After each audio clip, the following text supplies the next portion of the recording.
সম্মানিত উপস্থিতি, আমরা অনেক প্রতীক্ষায় ছিলাম দেশে একটি সুষ্ঠু নির্বাচন হবে। সেই নির্বাচনের মাধ্যমে একটি সরকার আজকে সংখ্যাগরিষ্ঠতা নিয়ে ক্ষমতায় চলে আসছে। এরপরে মনে করেছিলাম ইসলামী ব্যাংক আরো ভালোর দিকে যাবে, কিন্তু আমরা অবাক বিস্ময়ে লক্ষ্য করলাম বাংলাদেশ ব্যাংকের গভর্নর যাকে নিযুক্ত করা হয়েছে তিনি রীতিমতো একজন দলের লোক এবং একজন ব্যবসায়ী। সেই ব্যবসায়ীকে দিয়ে তিনি ইসলামী ব্যাংকে জুবাইদুর রহমানকে নিয়োগ দিয়েছিলেন। এই গ্রাহক ফোরামের আন্দোলনের কারণে তাকে পদত্যাগ করতে হয়েছে। সম্মানিত গ্রাহক ফোরাম, আজকে আমি বলতে চাই যে সেই দিন জুবাইদুর রহমান পদত্যাগের পর যেটি হলো, কিছুক্ষণ পরেই আজকের এই বিতর্কিত খোরশেদ আলমকে নিয়োগ দেওয়া হয়। এমন সময় নিয়োগ দেওয়া হয়, তারা মনে করেছিল ইসলামী ব্যাংকের গ্রাহকরা মনে হয় বাড়ি ঘরে চলে গিয়েছে। ঈদের ছুটির একদিন আগে ঘোষণা দেওয়া হয়। অত্যন্ত ষড়যন্ত্রমূলক এই ঘটনার আমরা তীব্র নিন্দা জানিয়ে গ্রাহক ফোরাম তাৎক্ষণিকভাবে জাতীয় প্রেস ক্লাবের সামনে আমরা মানববন্ধন করি।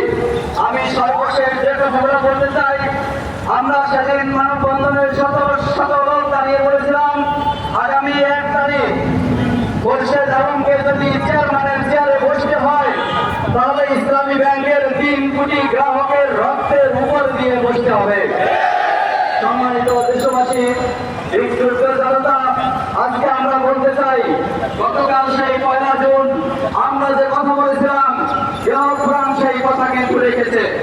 আমরা কোনোভাবেই খোরশেদ আলমকে এখানে প্রবেশ করতে দেইনি, কিন্তু দুঃখজনকভাবেও সত্য আজকে পুলিশ ভাইদের মধ্যে কিছু ভাইয়েরা কোন কারণে কিসের ভিত্তিতে কার হুকুমে আমাদের এরকম সাধারণ মানুষের উপর নাগরিকের উপর যে নির্মমভাবে অত্যাচার করেছেন আমরা মিডিয়ায় দেখেছি, প্রকাশ্যেও দেখেছি।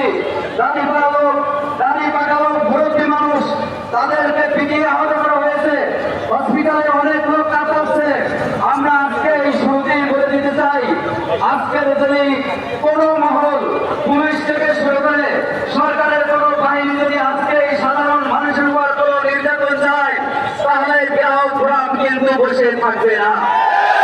সম্মানিত উপস্থিতি, আজকের দ্ব্যর্থহীন কণ্ঠে আমরা জানিয়ে দিতে চাই, আমরা শুরুতেও বলেছিলাম রাতের আধারে